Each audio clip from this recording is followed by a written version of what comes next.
The U.S. is insisting that this time around will be nothing like Iraq or Serbia or Libya. Washington is confident that when it comes to Syria, the evidence is unquestionable, just like it was when Saddam was accused of hiding weapons of mass destruction. Here's RT's Gayane Chichakyan on America's record of military missteps. Before every U.S. intervention in the last 15 years, there was a hype of lies, misinformation, and discrepancies. But every time, Washington would present its case for war as the ultimate truth, leading people to believe that waging war was the only way to peace. As the U.S. is preparing an attack on Syria, striking similarities can be found in how Washington makes its case for intervention. The material I will present to you comes from a variety of sources. Some are U.S. sources and some are those of other countries. We have additional information about this attack, and that information is being compiled and reviewed together with our partners, and we will provide that information in the days ahead. Some of the sources are technical, such as intercepted telephone conversations and photos taken by satellites. What have we learned about the actual proof the White House claims it has on Syria's use of chemical weapons?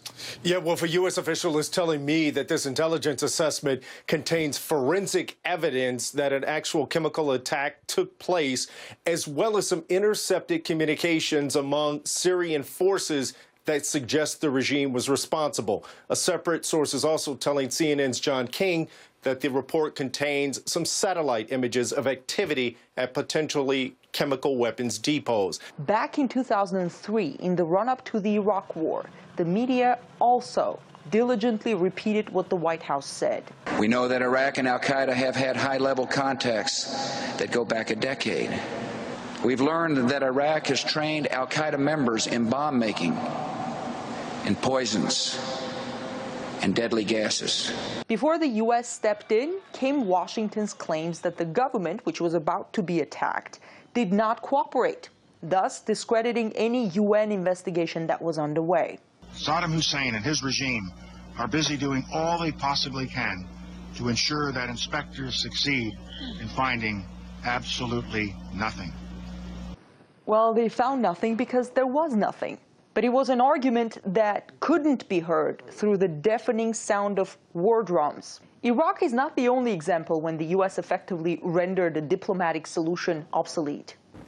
The Serbian leaders, on the other hand, refused even to discuss key elements of the peace agreement. Before the U.S. started a 2-month-long bombing campaign of the former Yugoslavia, the Yugoslav government had accepted proposals for the near independence of Kosovo within the Republic of Serbia, as well as an international peacekeeping force in Kosovo. But the agreement that NATO put forward had a clause that they could not accept. In the words of former Secretary of State Henry Kissinger, the Rambouillet text, which called on Serbia to admit NATO troops throughout Yugoslavia, was a provocation, an excuse to start bombing. Rambouillet is not a document that an angelic Serb could have accepted. Years later, we see diplomacy brushed off again in Syria, even as the UN team is working on the ground. At every turn, the Syrian regime has failed to cooperate with the UN investigation.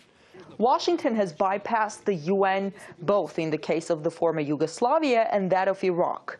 In Libya, the U.S. and its allies have effectively carried out a regime change, although the UN mandate was to protect civilians. We came, we saw, he died. Because we acted quickly, a humanitarian catastrophe has been avoided. But for many Libyans, a humanitarian catastrophe has just started, as the nation plunges deeper into chaos and terror, like in Iraq, where the intervention was followed by a decade of terror. For those wondering what awaits American politicians found to have lied, no weapons over there. Maybe under here. Gayane Chichakyan, RT, Washington, D.C.